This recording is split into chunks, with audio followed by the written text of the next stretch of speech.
Hello, this is Delphina here to let you know that Screentones has launched a Ko-fi. Contributions go towards upgrading our equipment and software and helping Screentones find new and better ways to share our content with you, our listeners. If it does well, we could even increase our update schedule, so that's exciting. Go to ko-fi.com/screentonescast if you'd like to pledge, or share it around and help us spread the word. Thank you very much, and enjoy the episode. Do it! Just do it! Don't let your dreams be dreams. Yesterday said tomorrow. So just do it! Make your dreams untrue!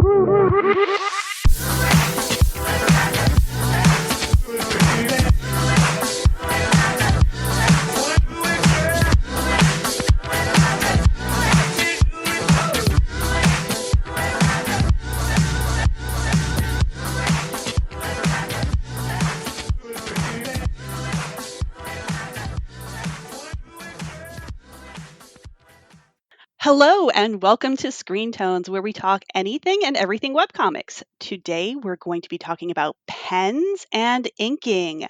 I am Delphina. I use she, her pronouns, and I make the comic Zombulus. Hi, I'm Finn. I use they them pronouns and I create the comic Heirs of the Veil. I am Crispy. I use she, they pronouns, and I create the comic Ghost Junk Sickness. I'm Verathane. I use she, they pronouns, and I make the comics Tiralt and Witchwood. I'm Ray. I use they, them pronouns, and I do the comic Overlord of Ravenfell and On Empyrean High. Now, when you're making a comic, you're often going to be using some way of getting line art on your page. This could be traditional, which is what we call taking a piece of paper and drawing with some kind of pen or brush, or digital, which is where you use specific computer hardware or draw on the screen of a tablet instead of paper and input it directly into your drawing program of choice. Now, you don't have to worry right off the bat if you just use what you're comfortable with. But there's a lot of options out there that might be better or worse for how you work, where you work, and what's effective for the tone or scope of your comic project. So, we're going to talk to our amazing digital and traditional inkers today to walk through some of those options and the thought process they went through to find the ones that work best for them. Let's start with traditional. Traditional inking sounds like it has a lot of options to choose from. How do you know which tool is the right tool for your work? We'll start with Finn. I think that's kind of a complicated question because I think tools are also always kind of dependent on what you can actually get in your area. So I think it really depends. When it comes to traditional art, I have like my trusted pens and inks, and the rest is basically just going on the fly. Okay, so I just whatever you can get a hold of, basically, Yeah, is basically. pretty good. Okay, that's cool. Let's throw it to you, Crisp. I've always really liked doing traditional inks. It's something I can't really replicate as well digitally. So I knew that I was always going to be with that for forever. And especially with the fact that I always wanted a Ghost Junk to kind of look like traditional like manga style. I knew that I had to get the tools for it. When I first started making comics, I mean, like Finn, I grabbed whatever I could. So ballpoint pen was definitely my weapon of choice. And then I eventually kind of graduated to the Micron sets, which are really good. They're nice and kind of archival. So I thought, okay, if I'm going to be doing a very long-winded webcomic, I need something that kind of lasts. And they are great. I really do enjoy them. They're really easy to work with. They're a nice kind of felt tip pen. They store really easy. The only downfall about that is that when you draw an ink over 1,000 pages, you're So gonna many have to pages. really, yeah, right. You're gonna have to do a lot of replacing for that. So recently, on our current kind of batch of pages that we've done, I have actually switched to doing dip pens, specifically with a G-nib. And not only have I found my process go so much quicker because of how I hold the pen, um, I am not spending nearly as much money as I was replenishing my felt tip kind of thing. So it definitely worked in the long run. And I think that's something really important to think about. Like, if you're going to be doing a web comic, especially with the amount of work it takes, what makes sense for you in the, you know, the whole marathon of it all. Yes, absolutely. Okay, I have a newbie question. What is a dip pen? So a dip pen is a pen that's going to be interchangeable with the different kind of tips that you can put on. So I guess the easiest way to kind of describe it is what everybody thinks of it as a calligraphy pen. You know, it's got like the little pointed end that with a well that holds the ink when you dip it into ink. And the flexibility of the metal that the tip is made of releases the ink as you put pressure on it. This is really, really cool because you have a lot of options of like thickness and control, because the pen that you have is interchangeable. There's lots of options that you can kind of choose to get the different line weight and the widths and all that stuff. So really, really cool for that. I'm definitely team dip pen now.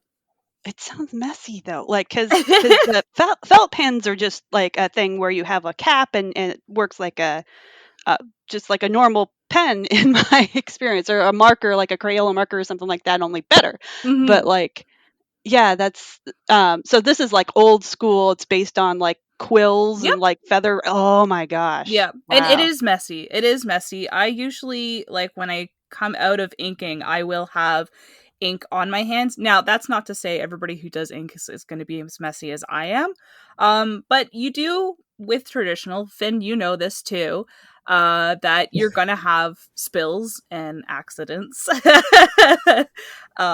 with that stuff. And I've definitely made some choice oopsies on my pages. Yes, Oh no. especially with the pens.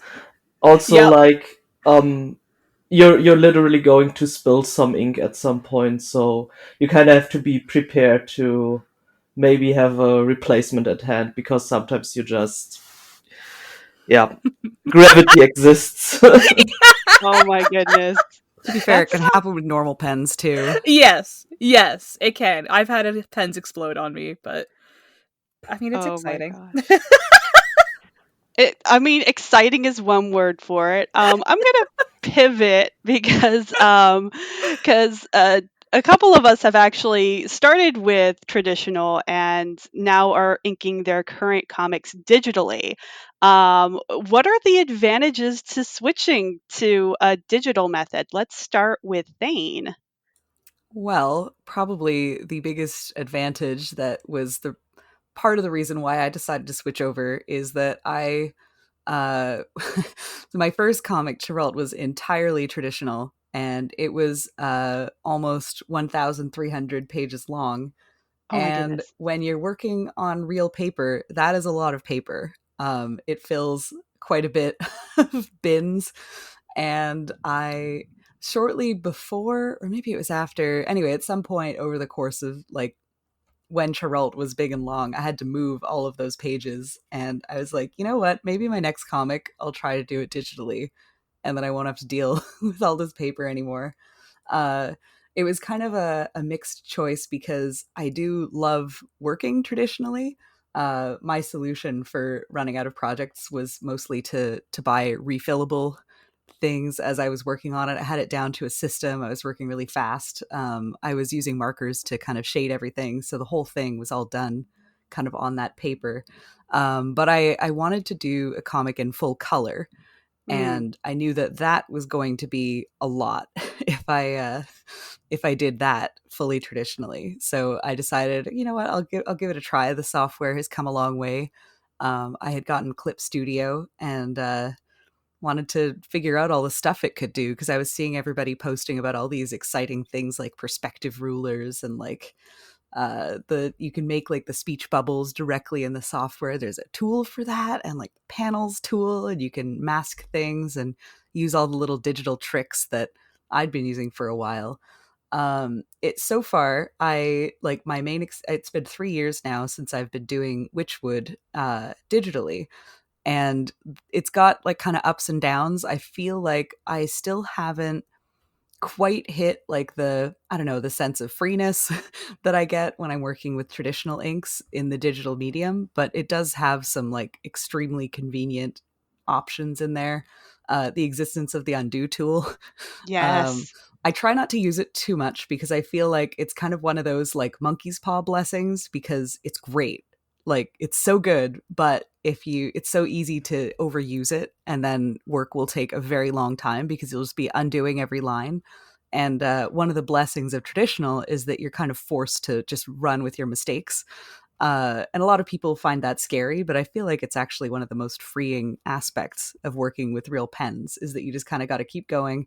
And another benefit of that is that it makes things go very quickly because, just keep going. It's done. You made that line. It's over. Move on to the next one. It's with digital inks, you can do like a perfect erase or work to 100% opacity. You have like total control over like exactly where the inks are going, and then you can also incorporate other elements into it, like the 3D models that Clip Studio has. You can drop those in and like work directly on top of them, or you can like take your own photos and things and like trace over them or like crunch them up with digital effects and use those directly as part of your inked backgrounds. There's all kinds of funky tricks that you can make use of in the digital program. And I feel like I'm still not fully making use of all of the crazy tools that digital offers, but like there is so much in there that I've just barely started to unpack. So Yeah, there's a lot of stuff, and it's all hidden in like menus and stuff. There are like a lot of video tutorials, I guess, that you can kind of look up when you're confused or you're like, what does this thing do? But yeah, there's a lot. It can take a long time to like find things. I'm still finding things every once in a while. I'm like, whoa, was that always there? But yeah, it's a really interesting difference that you mentioned because you do have so much opportunity to fix mistakes, but you don't want to get like over fixated on that for sure.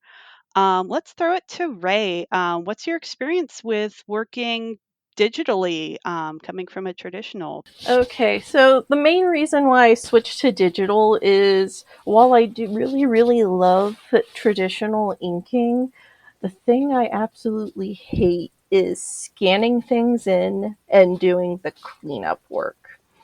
So I pretty much wanted to eliminate that whole process because I hated it that much. Yeah. So most of the time I traditional ink is when I also plan on finishing it traditionally these days. Um, so with Overlord of Ravenfell, it started in, I want to say, Paint Tool Sai. And then I bought CSP when it was on sale, and the vector layers kind of just changed my life. Oh gosh, what I is a kind vector layer? It's a special layer in CSP. It's primarily for line art, but in like Illustrator, it can be also be shapes and such. But it's it pretty much just makes all your lines into mathematical paths.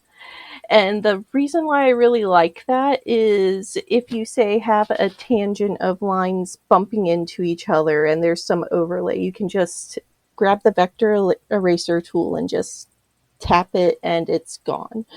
And another reason why I like it is like Thane, I think you can overuse the undo tool. So I try to just do one line and I'm done. And the plus of vector layers is you can actually edit those easily after by using the points. Mm. So if I say have a shaky line, you can grab the CSP Simplify Vector Path tool and just touch it a couple times and it's no longer wiggly. Or say it's like just a touch out of place, I can grab that point and nudge it a little bit to where it's in the right place. So you can clearly over refine it though, but I find it a lot better to like just do minor adjustments than to undo and try to redraw something. Oh gosh, that sounds really cool. I'm gonna have to check that out because, yeah, I'm familiar with it from a graphic design standpoint in terms of using like the pen tool, and you can click a point and click a point, and it'll just make a line between those points. Um, and you can adjust the curves and stuff. But it really sounds like Clip Studio has done a lot to make it more organic to the drawing process specifically. Yeah, it really has. Like, I know how to use Illustrator, and I will say knowing how to use Illustrator will probably help you be able to, like, get into the more non user friendly bits of it. But overall, they do make it pretty user friendly in how to manipulate these various aspects, especially the line, because all those points can make it a lot harder to work with. Yeah. I'm gonna have to try that. I'm really excited to try that. But we'll keep going. We'll keep talking about throwing it back to traditional inks because that sounds really intimidating to me. But how do you gain that confidence to look past um, those possible mistakes and get a handle of the medium? I'll ask Finn. So when I started out with drawing, I didn't really have the opportunity to work digitally. It was just not like in the cards because tablets weren't really a thing, at least in Germany. And if they were a thing, they were super expensive, so you couldn't get them. So you kind of had to make do. And the confidence kind of builds up the more you try. And I also think the more you fail, so you kind of figure out how to fix those mistakes or how to live with those mistakes. Though something very interesting that I've noticed, I've changed to digital art, I think in 2016 and kinda until 2019, late 2019, I nearly only drew digitally. And when I switched back to traditional, I noticed that like the confidence of digital line art had kinda like influenced the confidence I have with traditional line art. So because I was used to the safety of digital line art, I kind of felt the same safety with traditional line art. It's kind of hard to explain, but yeah, So they kind of fed each other. yeah, they kind of went into each other, which I think is pretty cool if you like do both. Yeah. Yeah, I think there's always something you learn, like, every time you pick up a new medium of any kind, there's something that you can bring with you to that new thing that makes it better or interesting. It really is a lot of psychology, I feel. Um, Crispy, what do you think? How do you get confidence to look past the mistakes that you might make during the traditional process, and how do you to really get yourself in the mind of the medium? Echoing Finn, failing is a big part of it. And even Thane said, like, getting used to that undo button digitally can be like something somewhat of a monkey's paw. I totally agree. And I think that the fact that, I do accidentally spill ink or mess up a line, and that a part of it is permanent. There are fixes to do stuff like that, but to work with the fixes, I think, is the thing that makes you stronger in those aspects of this medium. And I think with any medium too, like painting and whatnot, Uh, but definitely kind of making those mistakes and taking those risks and getting a little messy with that stuff definitely has made me much more confident as someone who really, really likes inking. That's my main kind of drive with art, is that my favorite thing is to ink with the medium. I do like to get the dip pens. I do like to try any kind of pen, honestly, and kind of just go wild with that. And I think it's just that ability to test things out, even digitally, because I know that there are lots of options that even imitate traditional media. There's a heck ton of options for pens and stuff like that to choose from, brushes, I guess I'll call them, and just kind of playing with that. And like I said, just screwing up, mucking it up, and working with it. Because I think that it's just really, really good to workshop with the work that you have. And, I think that's also where you find your style, too. Yeah, it's interesting because coming from a digital background, it is very easy to just select all and delete. And that is something that you cannot do in traditional. And it kind of it sounds like you have to sort of be creative. You have to say the page isn't blank anymore. I have to do something with this. What can I do? And you start that creative brainstorming process. Like another thing that I always think of that I do miss when I go like back and forth is like the transform tool, because sometimes proportions seem a little off, or like the head's drawn too big and stuff like that, and like sizing it down is really awesome when you can do that digitally. But traditionally you're kind of stuck with something like that, so it's also learning the angles at what you draw in, so that you can see the presentation of it. I remember when I first kind of started at drawing, I was always laying on my bed with my little sister, and we would just draw and draw and draw. But when you turn the page up to look at it like kind of straight on, the perspective was wrong and stuff like that. So it's kind of like learning to prop stuff up and drawing at an angle, and you just kind of start learning as you go to see what makes sense for presentation, longevity. It's a lot, but I think I absolutely, God, that's a great word. Absolutely agree with Finn, is that they feed each other. And, even when they said taking that 3 years to go completely digital and then coming back traditional, I agree there. There's definitely some things that I have fed back into my traditional art to even be more confident too. So I think it's a lot of screwing up. Like, definitely make a lot of mistakes. Make mistakes, get messy. I'd never watched Magic School Bus. I shouldn't try to do this. I'm so sorry. Take chances. Make Take mistakes. Get messy. Get messy. Okay. Thank you. You're Okay. welcome. So what about digital? How do you go about your style for digital inks? What techniques or digital brush tips have you picked up that you can share that make your work feel right for you? Let's go to Thane. Well, my choices have definitely been influenced by the traditional stuff that I did before, because over the 11 years that I spent working on Chiralt, I figured out that I really liked brushes. And I was using like a big chunky brush pen to do all of the inking. And when I switched to digital, I kind of tried to figure out something that would be similarly satisfying to work with. What this ended up being, I'm still kind of general. I don't have like this custom brush that I recommend for everybody, because I don't really think that exists so much, but I just kind of use the regular hard round brush tool. But I do try to pay attention to how the pen pressure is interpolated within the software.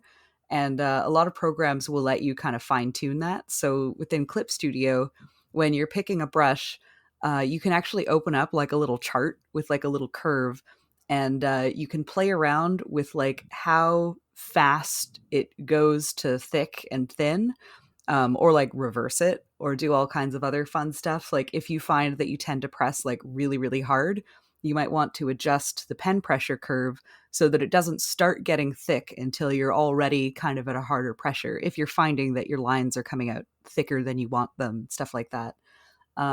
So while I don't really have like a fancy custom brush that I use, I do definitely pay attention to like the actual pressure within in Photoshop.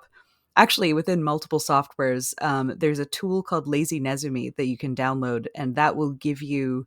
It's like a third-party tool that will connect to most drawing softwares that use a pen, and you can actually use it to kind of tell the program to interpret your inks better. It has a brush stabilizer for Photoshop. So if you find that your Photoshop lines tend to come out kind of wobbly and like weirdly blunt at the ends, you can use this little tool to tell it to stop doing that. And you can make it get all of your lines like thinner or more stabilized. A brush stabilizer is basically if when you draw your hand has like a tiny bit of wobble, it'll just kind of clean up the wobble.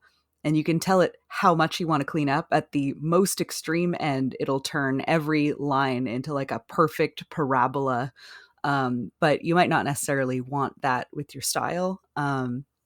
Just something that you can kind of like play around with if you pick up one of the programs like this. I think Lazy Nezumi has like a free trial, and then it's like $20 a year or something like that. It's Oh, is it pretty nice. subscription? Okay. Yeah, but it's pretty cheap. Anyway, I found it pretty fun, especially because I went through a brief phase of trying to ink on a Surface Pro, and I discovered that I really did not like the way that that pen and my legacy Photoshop interacted with one another. The Oh. Lazy Nezumi saved my life because otherwise it would be impossible to get anything done on that combo of tools. Yeah, I've heard a lot of people swear by Lazy Nezumi actually because it does seem like before Clip Studio really came along, that was people trying to draw in Photoshop. It was just like it, there was a lot of like correcting your lines or erasing parts of it to like give it that line weight variation that you Yeah, would and want. I mean, even after Clip Studio kind of came out, it's still good for like just anybody who prefers Photoshop's interface. If you find that you hate the way your inks look in Photoshop, but you're not really sure why, it's probably something related to how that program interprets your pen strokes.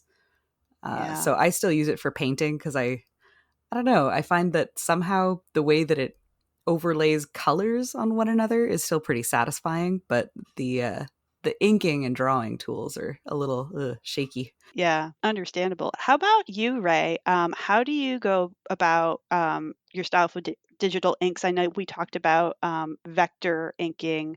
Are there any other techniques or digital brush tips that you want to share?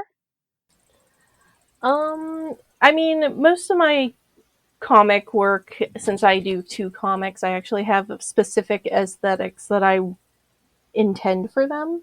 Ooh. And for Ravenfell, it's a lot smoother and slick, so I just use the default G pen in Clip Studio since it's a nice pen with good variation. Um, for on Empyrean High, I had a bit more of a like trying to get the specific look that I wanted because I have like some light hatching and I wanted it to look really nice and organic and have a little bit of texture. So I started off using the dark pencil instead of the pen to ink with because it gave me that little bit of grittiness on it. But then I found, I want to say the Yoti Pen 2 just had enough texture for me that I could get like the almost pencil like lines that I really wanted for it. So that's what I currently use for that one. I'm not a huge like pen snob but I do like trying out different kinds, sometimes to a bit of extreme. I think every digital artist has a phase where they go like all the brushes and Uh-huh. just download everything and then only use two. But I'll usually try them out, see if I like them, and keep the ones that I really, really like.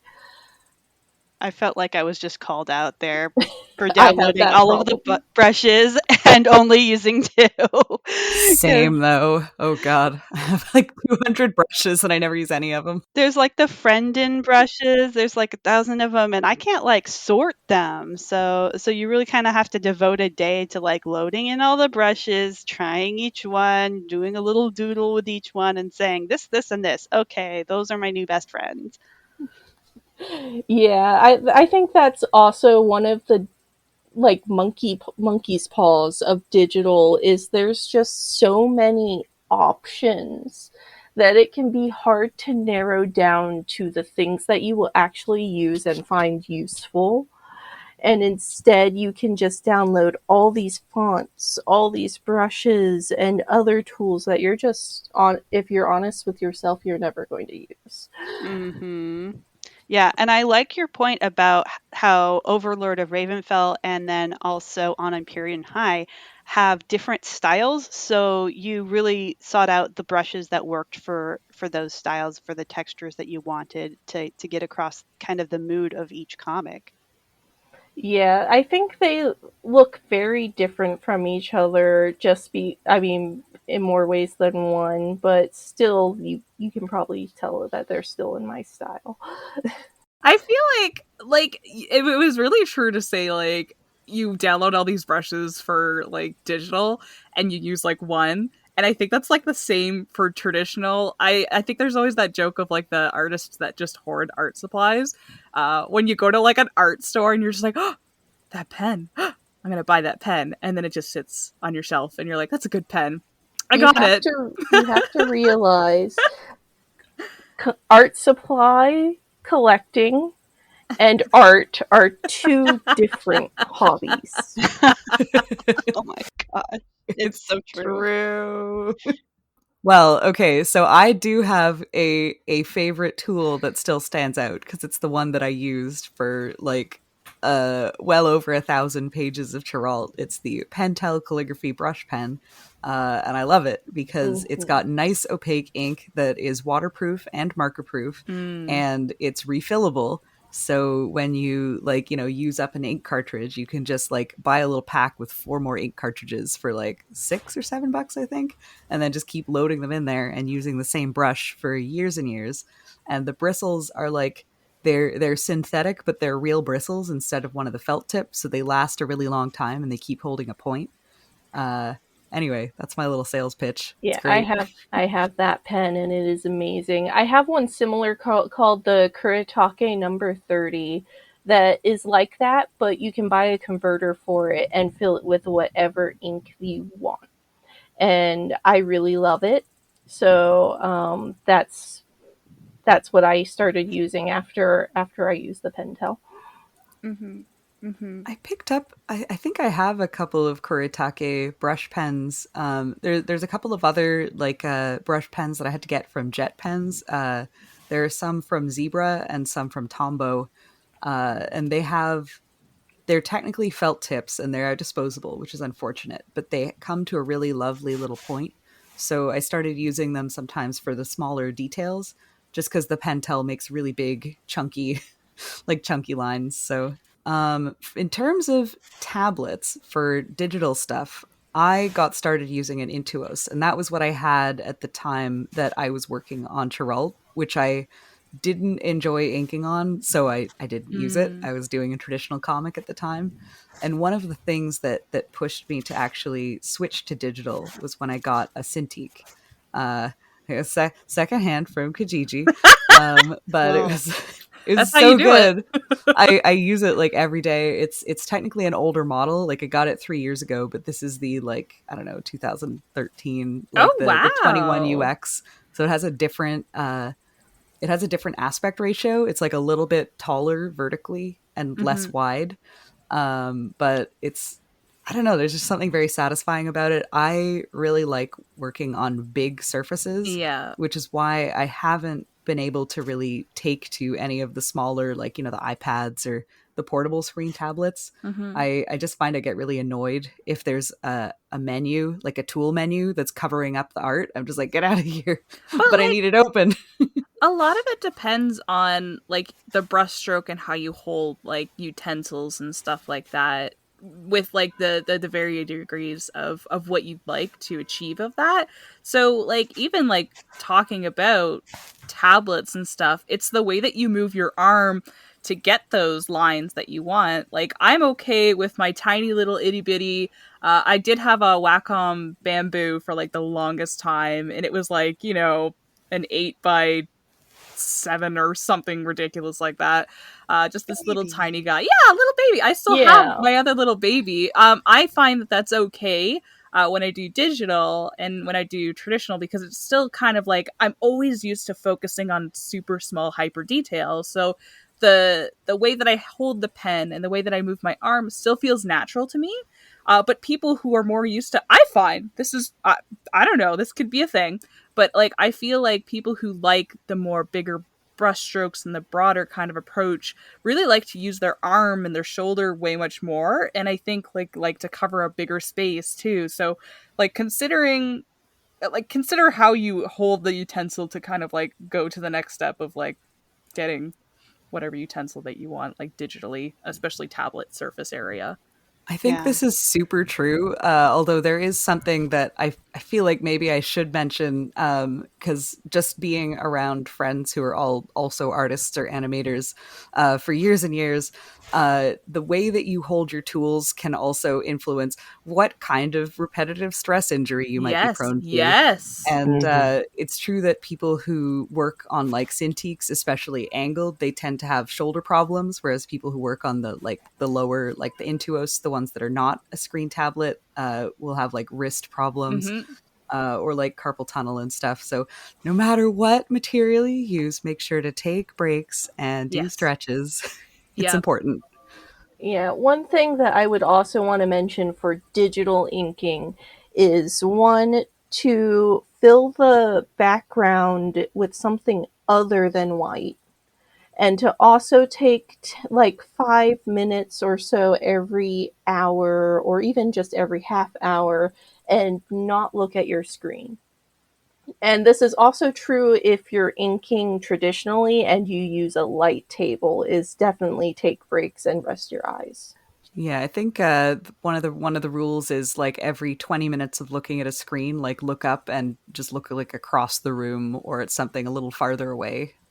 Will really Yeah. help. You can also install Flux, which will actually change the temperature of your screen depending on the time of day it is. So it'll warm it up when you are working at night. And I will warn you though, if you're used to working at night and you install it, you will suddenly get really sleepy because blue light will keep you up, and it will like minimize the blue light on your screen. I feel like we should clarify that by changing the temperature, it means like changing the visual, like Yeah. warm to cool balance, as opposed to Yes. the actual Oh, hotness of the yeah. screen. It yeah, and it will affect colors too, so it's really good for inking, but maybe not so much for coloring. Mm. I've made that mistake. Same. It's interesting to look at it the next day. Oh no. Oh, that's interesting. Yeah, I'm mostly digital, and I've had my Wacom Intuos 3. It's a big guy. It's easily like 11 by 17 or something like that. So I do have to have quite a bit of space for it. But I love it, and I've been using it like since the beginning, since I could do anything digitally. But then I got like a smaller one that I could attach to my laptop, and sometimes I just like to like go out to a cafe, or when I'm on the road, when I'm going to conventions or something like that, it's just nice to have a little thing that I can plug into my laptop. And I will like I kind of look like a nerd in the middle of Starbucks with like a million different things on the table, but I can get a lot done that way. So yeah, I've never gotten the hang of like the types of iPad or Surface things where you draw on the screen. Mhm. I don't know that that ever worked for me, and also it feels intimidatingly expensive to drop thousands of dollars on a thing I don't know if I'm gonna like or not. Yeah, definitely. Yeah. I felt confident getting the Cintiq because I had started using one at work on a regular basis, and so I had kind of a good 5 years of working on a Cintiq Surface prior to deciding to buy my own, and I kind of knew it was like a known quantity. I was like, I've already Mhm. been using this full time at my day job. It's time to get my own. But I did that Surface Pro interlude. I thought it would be such a good idea, and I did buy it without testing it beforehand. And it turns out that I do not enjoy doing art on it. Oh So there's no. there's my little find somebody who has the thing and try it out first. Yeah. Yeah. I always find that that's really fun to kind of like learn different like mediums too, and like get like recommendations by friends and peers and stuff like. Yeah, I would actually like to talk about it a little bit more Yes. because it's actually like I found that so it's a fountain pen, and I found that fountain pens are often not the best for like drawing and inking. I've also had been like burned by fountain pens in the past. I've used I think Tachikawa school pen before, and that is actually like specifically made for drawing, but um it would just break very quickly. So I was a little Mhm. bit very before I got like the carbon pen, and to be honest, I'm very happy with it because I have been using it since 2019. Um, it is because it's like it's a fountain pen, so it's refillable. Um, and it works actually really well. The lines are very Mhm. smooth, very nice. I think the only downside, as like opposed to a dip pen, is that the line variation is of course not that amazing. Yeah. Like if you use a G pen or something, you know that you can just vary the lines so nicely, and it's wonderful.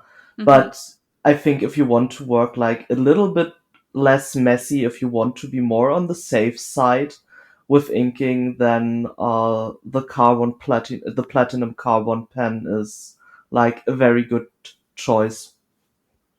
Yeah, the interesting thing about like fountain pens as opposed to dip pens. So dip pens have like that more flexibility with the the little nibs because they rely on you dipping in the ink to collect the ink and then kind of going crazy with that. And fountain pens, like Finn said, more used for like writing, but there are ways that you can use for drawing. And they have these little kind of cartridges that sit in the nib to kind of constantly flow the ink out. And what Finn's kind of talking about is that like it has a tendency to get clogged just because of where the cartridge is sitting there. And then the flexibility of the nib isn't as intense because you don't have the whole nib to kind of go out and play with. But I do love the idea of the lack of dipping because, there's nothing worse than you getting really, really into a piece and you're like, oh gosh, this hatching is awesome and I'm going to roll. And then you like keep hatching and then it stops and you're like, I have to dip and I'm losing where my place was and stuff like that and kind of picking up again. Whereas something that is a fountain pen where it's going to be a continuous stream of ink, you don't have to worry as much. But definitely finding the right pen that can imitate something for drawing because you're going to have different angles and places to go is definitely interesting. But I do like hearing about this carbon pen. I so want to try it out. Yeah. So how do you care for stuff? Like, how do you like clean up the clogs and stuff? Like, what do you, or is there a special way you store it to like, Yes, yes, there is. God, I'm getting excited. It's the yeah, I am paper such a episode. pen newbie. So basically, there's lots of different ways to do this. And I think there is also care for digital pens that we're going to talk about too. Yeah. But As far as something that is, I'm going to kind of go through the line here and talk a little bit about the dip pens. So basically, dip pens, like I said, you dip in ink. They're going to have a coat of the pen ink that you do have. When you're first starting out, what you want to do is every session, I have a clean pen, because at the end of sessions you completely clean it with soap and water. It doesn't need to be any kind of special soap. In fact, I usually avoid it because I've actually had it rust from specialized soaps before. So I just take my What? normal. Oh yes, it's horrible. I just take my normal soap and water at the end of sessions, nice and warm. You just wash it off, make it as dry as possible, store your done. And so in the beginning of each session, because during the session, there's going to be ink that dries. Pick it off with your nails. It's metal. It can survive that. It can survive you picking off that stuff during the process. But when you get started during that, you're going to get your oils on it too. So I always like to take some fire and put it to my nib. Oh my gosh. Set it on fire. Just kind of run it through the flame and a lighter or something like that. And that gets rid of the oil so that it can retain the ink better, because you'll notice when you have a new nib, when you buy one the first time, it actually comes with a protective coating. So you'll dip it in, getting real excited and be like, I want to ink now. And it starts to kind of bead on the top, and none of the ink stays. That's the same with your finger oils that you want to get rid of with the fire to kind of prep, clean it off with that, and then Bob's your uncle. You're gonna start kind of going with that, and again, it helps retain the ink better. So when you're done completely, what you're gonna do is just, like I said, soap, water, clean it off, make sure it's super dry, and put your pen away. Felt tip pens. The only care I can think of for them is because they are felt tip, it's going to be absorbed into this kind of long stem that goes right down to the tip that the ink comes out. So you actually want to store them vertical, either upside down.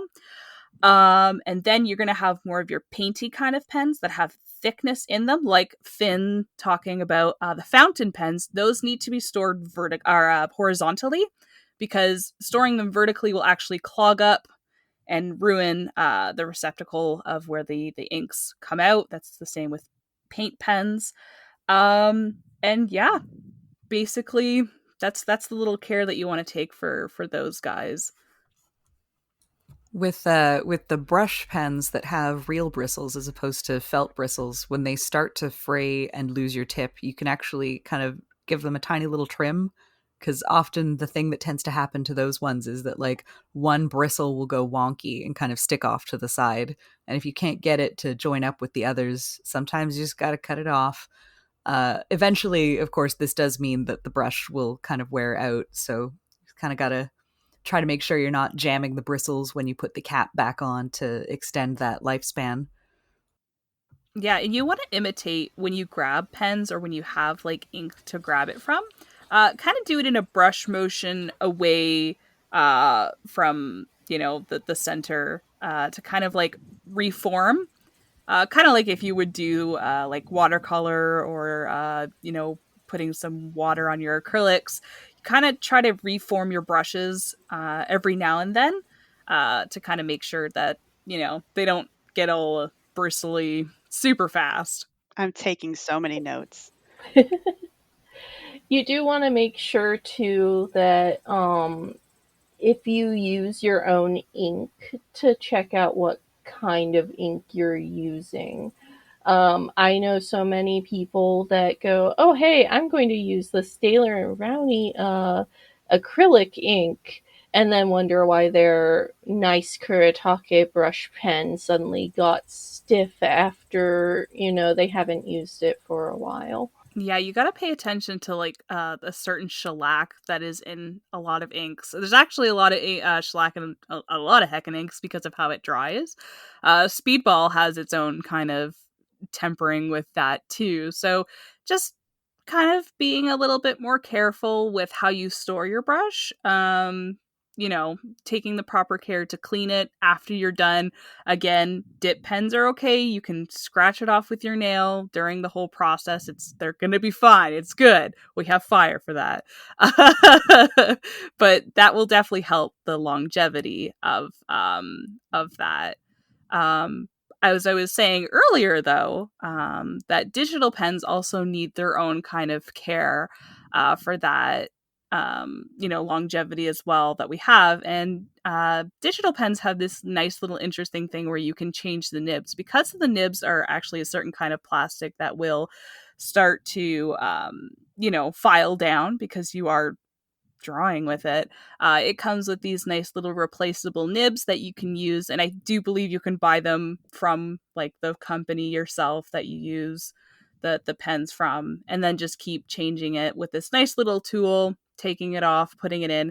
Because my thing, and we have said this in the mediums episode, is that I refuse to use a tool now that is working against me. So if you are just like, oh, I don't want to use my next nib for my digital pencil, but this is just really frustrating with how it's like, reading and how close it is to the tablet, you have to change it, get that newness, get it working to speed. And again, because there's nothing more frustrating than working against a tool that should be doing a lot more work for you.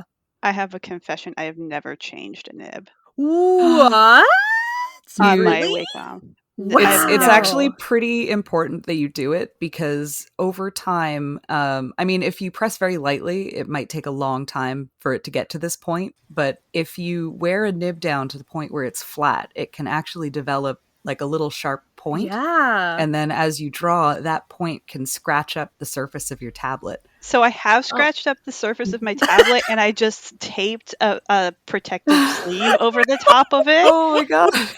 There's nib changes for that. I will say too that if you, especially for me, I used to have a Wacom back when they were called Graphirs. Oh my goodness. And when they switched to the Bamboo as their main like low budget line, they actually put a paper texture on it to make it feel like more natural, which is nice. But that also meant that your nibs wore down a lot. Mm-hmm. So it's one of those things where you might not wear down through a tablet if your tablet happens to have a really smooth surface. It might actually outlast the tablet itself, but if it has a texture, you definitely want to pay attention to how fast you're going through your nibs. And I will also say, if you get a new tablet and it comes with a base, look inside the base for more nibs before you actually go and buy them. Mm-hmm. Connected to this, I have like a horrifying anecdote. Someone from an artist group figured out that you can basically use some kind of hard plastic cord to work as a nib for yeah. Oh no. So people like cut these into small pieces to use as nibs for their pens, and were then very surprised when they started to scratch up their tablets. Oh no. I'm sorry, I'm laughing, but oh no. This is pretty oh no. Yeah, so I think it's always important to like actually use the right tools and not try to go for very cheap alternatives that might like damage. Mm-hmm. Yeah. Mm-hmm. Especially since tablets are very like expensive. Even the lower line, like the Bamboos, start at $75 and then go up. So it's just like, take care of your tools. Oh dear. You don't want to be sticking like spaghetti up there because you don't want to get like a new nib. Oh god. Context, somebody did in fact put spaghetti up there. Really? Oh my god. Now, if it were like a $20 like cheapo tablet that exists, which actually often those are not bad. You do not need Wacom. I still can't Why throw away $20 even But- if Yeah. Did the spaghetti work? I need to know. We're not encouraging spaghetti on this podcast. Just putting that disclaimer out there. We are not legally responsible for any spaghetti-based injuries that your tablet suffers from listening to screen tones. I need to know. Oh my god. I might actually do that myself. Absolutely not. Don't use the spaghetti, please. Don't use the spaghetti. Oh my gosh. Is there anything else we want to talk about that's not spaghetti? I think we're just noodling around at this point. Oh, Ray, why do you do this to me? Okay. Yeah, I think we're going to wrap this up. Thank you all so much for joining us on this episode. Again, my name is Delphina, and I make the comic Zombulus, which you can find at zombulus.com. Yeah, my name is Finn, and I make the comic Heirs of the Veil. And I am Crispy. I make the comic Ghost Junk Sickness, and you can find it at ghostjunksickness.com. I'm Verathane, and you can find my comics at chiralt.sevensmith.net and witchwoodcomic.com. And I'm Ray. You can find Overlord of Ravenfell on Webtoon, and you can find On Empyrean High at empyreancomic.com. I really want to try the spaghetti, though. I'm serious. Absolutely not. Crispy, do not do the spaghetti. Thanks for listening to Screen Tones. Subscribe to us on Spotify or wherever you get your podcasts to be notified of new episodes. And be sure to follow us on Twitter at ScreenTonesCast.